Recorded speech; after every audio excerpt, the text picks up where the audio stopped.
In the name of Allah subhanahu wa ta'ala, the news headlines.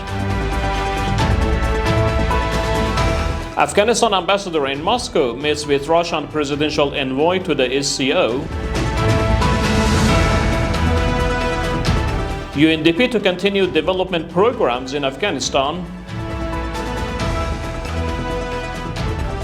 And the US-Venezuela tensions escalate as military action is considered.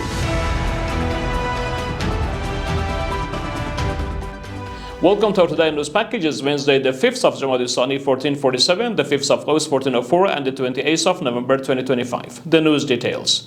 Maulavi Gul Hassan, Afghanistan's ambassador in Moscow, met with Bakhtiar Hakimov, the special representative of Russia president for Shanghai Cooperation Organization (SCO).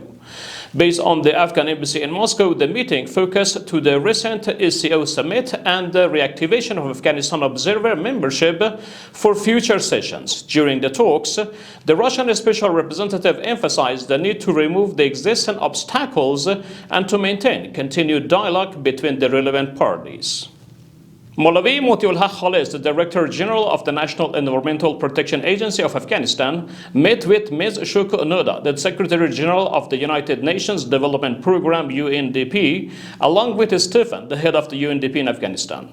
Discussions center on Afghanistan environmental status, efforts to combat climate change and its impacts, the suspension of environmental projects, participation of Afghan representatives in international conferences, and strengthening mutual cooperation and coordination. Her Excellency Ms. Noda affirmed the UNDP remains committed to supporting Afghanistan in climate-related initiatives and will continue to approach environmental issues from a humanitarian perspective.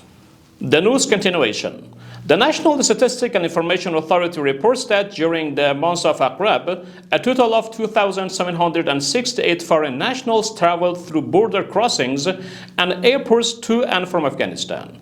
Out of this number, 1,426 foreign nationals entered the country, while 1,342 departed.